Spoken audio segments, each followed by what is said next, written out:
Government আমরা এখানে উল্লেখ করিনি, আমরা তাদের রিভিশনের ব্যাপারে আপনার কোনো বক্তব্য?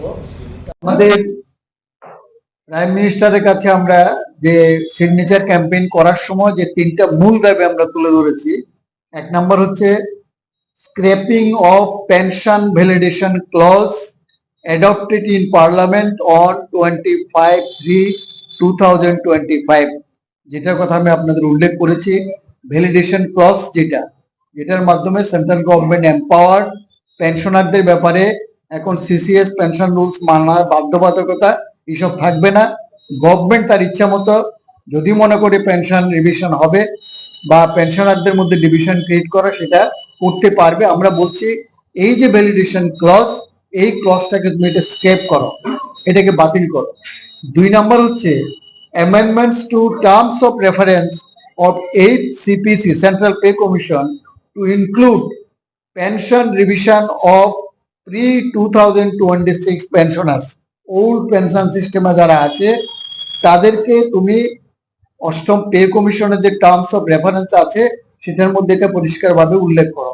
এটা হচ্ছে আমাদের দ্বিতীয় ডিমান্ড। যেটা 3 নম্বর হচ্ছে inclusion in the terms of reference of 8 CPC as the date of effect as 1/1/2026 with arrears।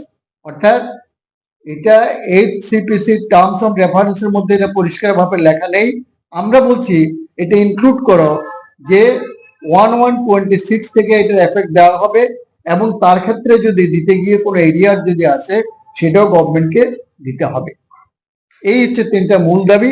সংক্ষেপে ভ্যালিডেশন ক্লজ বাতিল করো।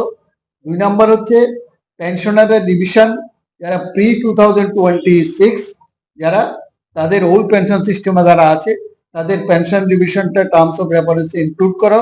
3 নম্বর হচ্ছে ডেট অফ এফেক্টটা 1/1/26 থেকে দিতে হবে, এবং যদি এরিয়ার দেওয়ার প্রশ্ন থাকে সেটা অবশ্যই দিতে হবে।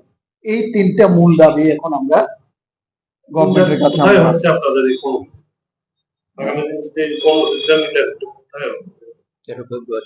13 ফেব্রুয়ারি যে কমিশন যেটা আমাদের ধর্ণা হবে, এটা ভেন্যুটা আমরা এখনো গভর্নমেন্টের কাছে আমরা লিখবো।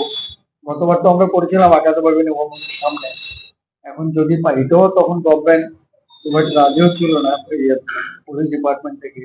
আমরা এটা ফাইনাল করে আপনাদেরকে আবার আমরা প্রেস রিলিজ দিয়ে জানাই। এক কথায় সমস্ত পেনশনারের পেনশন রিভিশন হবে, এই কথাটা